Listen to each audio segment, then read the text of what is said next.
जब भगवान वामन ने तीसरा पग राजा बलि के सिर पर रखा और उन्हें पाताल लोक भेजा, तब भी राजा बलि का मन शांत और संतुष्ट रहा। उनके लिए ये हार नहीं, बल्कि भगवान की भक्ति का सबसे बड़ा अवसर था। पाताल लोक पहुंचने पर भी राजा बलि ने वहां के लोगों को धर्म और न्याय से शासित करना शुरू किया। उन्होंने वहां भी सुख, शांति और समृद्धि फैला दी। इस कारण से पाताल लोक के निवासी भी उन्हें महान राजा कहकर सम्मान देने लगे। भगवान विष्णु ने उनके त्याग और भक्ति से प्रसन्न होकर उन्हें वरदान दिया कि वे स्वयं पाताल लोक में सदैव राजा बलि की रक्षा करेंगे।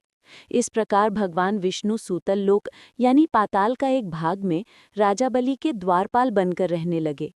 ये बहुत बड़ी बात थी कि स्वयं भगवान राजा के पहरेदार बने। राजा बलि का मन सदैव भक्ति और दानशीलता में लगा रहता था। वे प्रतिज्ञा कर चुके थे कि जब तक उनकी सांसें चलेंगी, वे किसी भी याचक को खाली हाथ नहीं लौटाएंगे।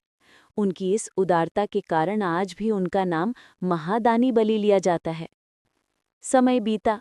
पृथ्वी पर जब ओणम पर्व का अवसर आया, तब भगवान ने राजा बलि को अनुमति दी कि वे हर वर्ष अपनी प्रजा से मिलने पृथ्वी पर जा सके।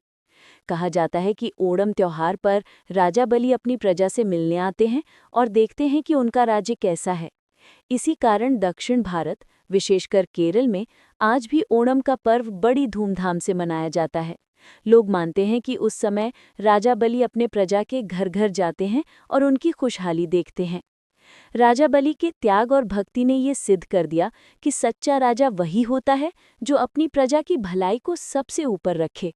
उन्होंने अपना अहंकार त्याग कर भगवान की इच्छा को स्वीकार किया।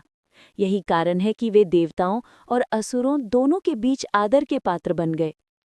भगवान विष्णु ने उन्हें ये भी वचन दिया कि आने वाले कलयुग